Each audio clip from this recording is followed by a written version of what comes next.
Ladies and gentlemen, dear friends, first of all, on behalf of the President of the Normandy Regent, Hervé Morin, allow me to welcome you in Normandy.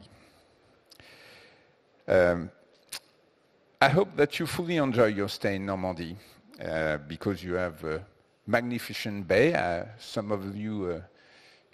I saw some of you running in front of the sea this morning, early, Régis, as an example. I hope you enjoy the sunny weather, sunny but not too hot. That's a specialty here. And please enjoy the beautiful Normandy gastronomy, because we have a worldwide reputation to support, and I hope you enjoy it. But in Rome, do as Romans do, so my speech will now be in French. Ça n'est pas un problème, monsieur l'ambassadeur, car j'ai pu admirer la pureté de votre français, et donc je sais que vous allez passer de l'un à l'autre très facilement. Bon, nous sommes ici bien évidemment pour les énergies marines renouvelables. Quelques mots, oui, c'est vrai que je suis un militant de la première heure des énergies marines renouvelables. Je suis géographe de formation et je m'y suis toujours intéressé. Je pense que l'heure est venue. Si je résume mon sentiment vis-à-vis des énergies marines renouvelables en France, je n'ai qu'un seul mot, c'est enfin. Enfin, c'est un long chemin, mais on y arrive. Et je tiens à vous dire que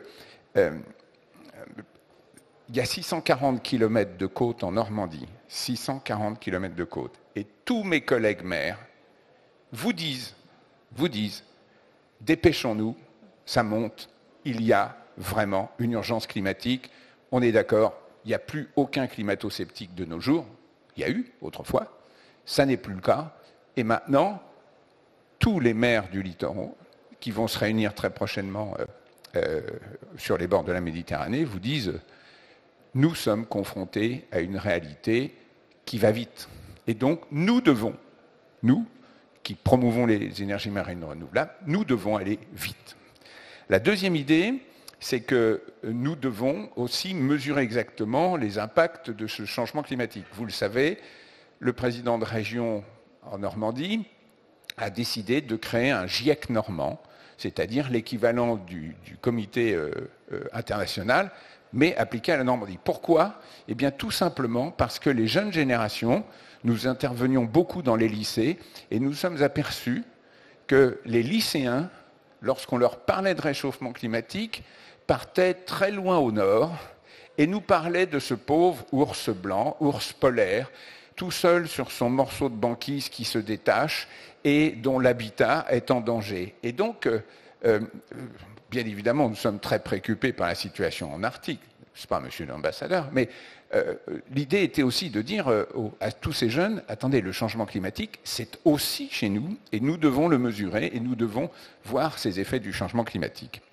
Donc, avec ce GIEC normand, nous avons pris pleinement conscience, et je dois vous dire que c'est arrivé à point nommé parce que ça m'a permis de ne plus prêcher dans le désert. Enfin, ce n'était pas le désert, mais ça m'a permis d'emmener tout le conseil régional et le président premier qui a été tout de suite convaincu sur le fait qu'il fallait que nous installions un lobbying puissant pour lever tous les blocages que nous avons sur les énergies marines renouvelables.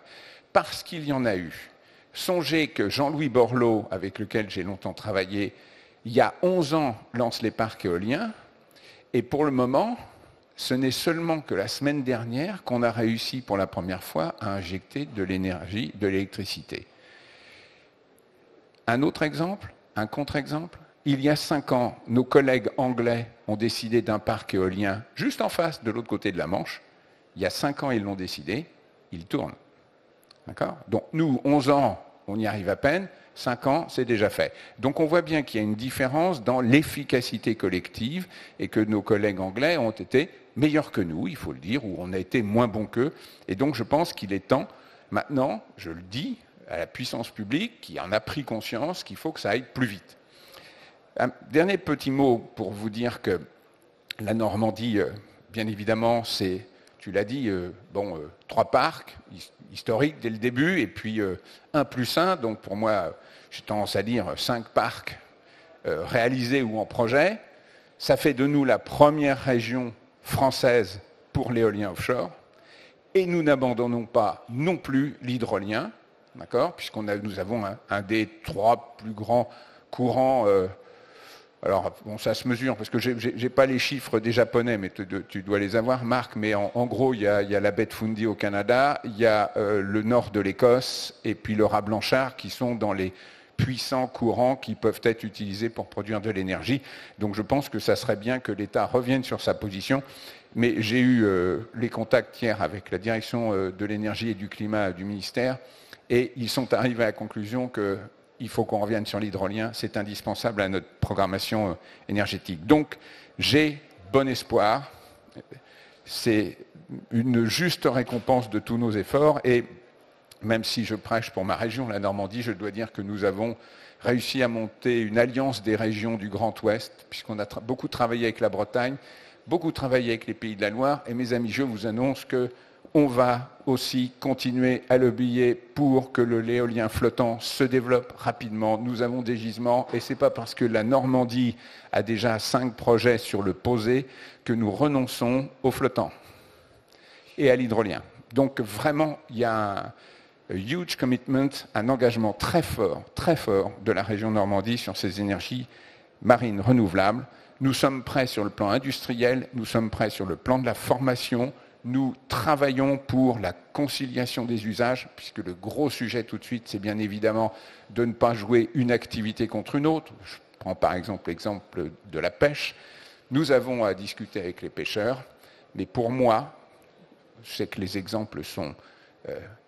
une fois que ça va tourner, ils vont comprendre.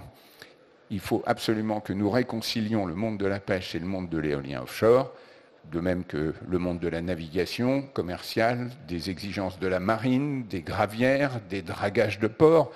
La mer est un bien commun, c'est à nous d'organiser la coexistence de toutes ces harmonieuses, ou le plus harmonieuse possible, de toutes ces activités en mer.